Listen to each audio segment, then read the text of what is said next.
For more insight into OECD report and the state of the global economy, let's bring in Ken Kuttner. Ken is the professor of economics at Williams College. Ken, thanks very much for taking time. We appreciate it. You're welcome. Nice to be with you. Let's talk about some of the key takeaways from this. Overall, things going better, but clearly some huge trouble spots. Absolutely, but I share your general perception of the report is that it's pretty upbeat.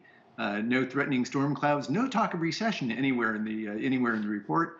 Moderate growth, gradually receding inflation pressures. For what it's worth, at least my take on the U.S. outlook is very much in line with the consensus here, and what seems to be in line with what the Fed's forecast probably is as indicated by the Survey of Economic Projections. Let's talk about some of the regional disparities that we did talk about. Clearly, the UK is certainly, the EU is certainly one area, and in the UK in particular, dragging things down. And we also talked about Latin America as well. Well, it's not only the UK, but also the other laggards are France and especially Germany. They've really been the two biggest economies on the continent. Their growth is coming in just over 1% in 2025. On the other end, I think it's surprised people a little bit that some of the laggard countries historically, Greece and Portugal and Spain, are actually doing a little bit better now and bringing up the average.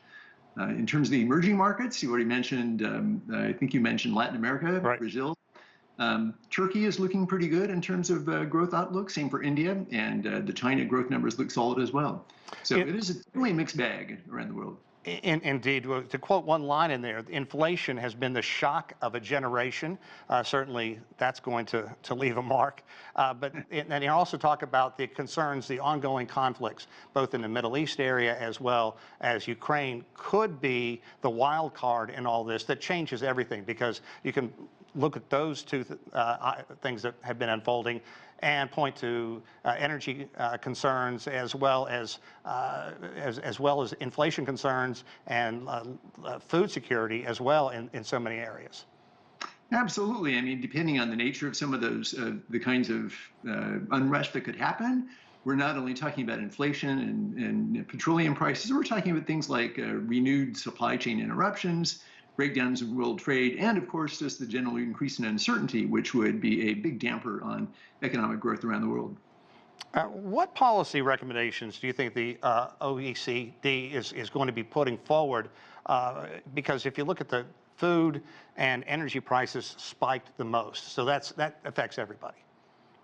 Yeah, the food and energy prices, of course, not much that can be done about those in terms of policy, but they are, of course, advocating continued monetary restraint to try to get inflation under control. It's come down, but not quite at the target just yet. And looking forward, at least for the United States, they still have inflation somewhat above the target going forward in 2025. And they also highlight the importance of fiscal restraint. A lot of economies took on a lot of debt during COVID, right, when interest rates were low, and now they're going to have to dial that back a little bit and try to consolidate the debt situation. Well, it certainly has been tough love from a lot of the central banks as well. So what about the OECD's stance on incorporating sustainability into economic growth strategies? Well, I didn't see a whole lot on sustainability per se. I did see some discussion of the importance of innovation and investment for fomenting the green transition, and that clearly is a priority for the OECD to try to decarbonize the economies of the industrialized countries.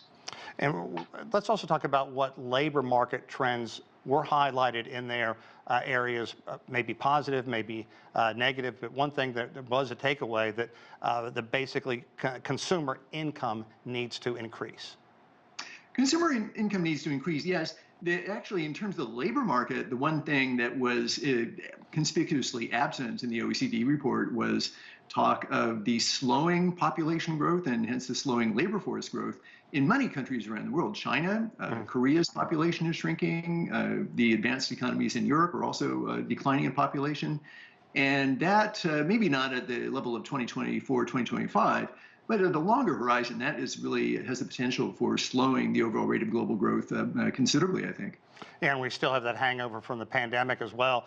China had 5.2% growth last year. They're hoping for 5% this year, which people are saying could be, off. But when you've been growing at double digits for such a long time, anything kind of looks tepid, I guess, compared to that. So what about the impact of the pandemic recovery? Well, the pandemic recovery seems to be pretty much solidified in the OECD report. In fact, there's very little mention of the pandemic per se. I think their view is that it's pretty much back on an even keel. The one thing that is kind of interesting is comparing the pre and post-pandemic. There are some situations where it's hard to tell whether we're back at whether the pre-pandemic norms really apply anymore. For example, labor force participation, we're below, is that a permanent reduction in participation, or is that something that's going to keep on going away? We don't really know. So we don't really know what the benchmark is, thanks to because of the pandemic.